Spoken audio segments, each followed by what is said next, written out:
Hi, and in this video we're going to explain what happens when we divide.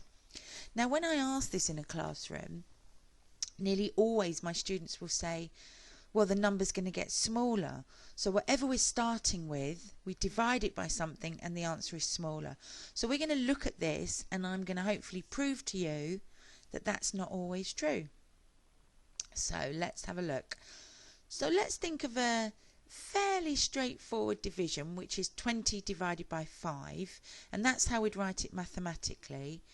But we could also write it like that, and perhaps in different ways. But let's just look at those two, because they're probably the main ways that we use. And then let's think about it in language, because I think the language is going to really help us to understand this. So we could say, what is 20 divided by 5?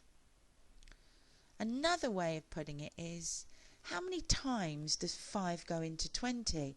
And that's quite a useful one because it links it in to multiplication. We're using the word times. And we know that multiplication and division are opposite. So there's definitely a connection there, which we might want to explore more at some point. And then finally, I'm going to use this statement, which I think is probably going to give the most clarity, make it the most clear for you. How many 5s can we get out of 20? So let's see. Here's 20 circles, and what we're going to do is see how many 5s we can get out of this 20. And because division is all about splitting something up into whatever given number it is. So there's our first 5, so that's 1. There's another 5, that's 2.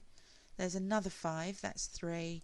And there's another 5, so that's 4. So we can see that 20 divided by 5 equals 4. There are no leftovers. It goes in very nicely. It splits up exactly into 4 lots of 5. Good.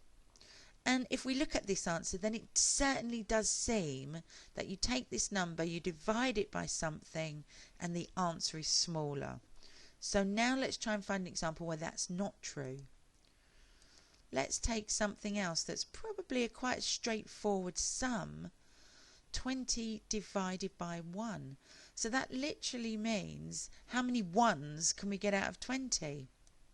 Well, let's have a look.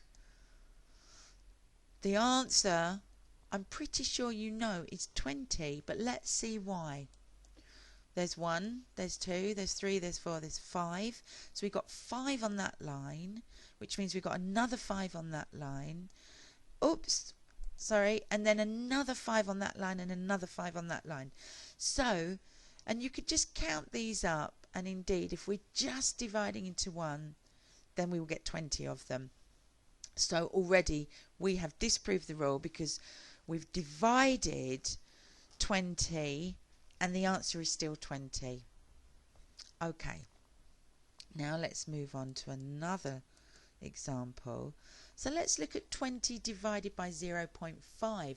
So we're now looking at a number that is smaller than 1, less than 1. 20 divided by 0.5, and hopefully most of you will recognise 0.5 as a half, so it's like saying 20 divided by a half. And again, let's think about language.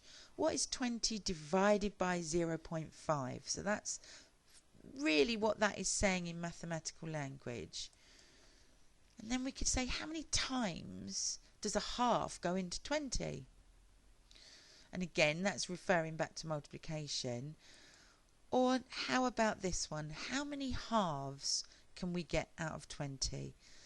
So whichever one of those you want to think about, let's put it into practice. So there's our 20 again, and this time I'm breaking them all up into halves. So each one has been broken into halves, and we're going to see how many halves we get out of this 20. Well, there's 1, 2, 3, 4, 5, 6, 7, 8, 9, 10. So we can get 10 out of that row.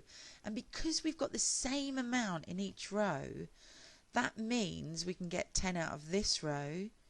We can get 10 out of this row. we can get 10 out of this row. So if you add those all up, 20 divided by 0.5 or 20 divided by a half is equal to 40. So there you have it. We have taken a number, we've divided it, and the answer at the end is greater than the number at the beginning. And I think the way that you need to perhaps rationalise this is think, how many of these, i.e. halves, can I get out of 20? And this is clearly showing us that there are 40 of them. And perhaps we can also see that as this number gets smaller, so if we broke it up into quarters, we'd get more and more again. So what I want you to do with this is the more or less the end of this video, but just think about it and maybe experiment or investigate with different numbers. And remember that key word, estimate. Try and estimate what you think your answer is going to be. Okay, so finally, in conclusion, what happens when we divide? Well, if we are dividing by a number greater than 1, the answer is less than our original number. When we divide by 1, the number stays the same. And when we divide by a number less than 1, the answer is greater than our original number. But don't take my word for it. You have a go and see what you can conclude. Okay, that's the end of this video.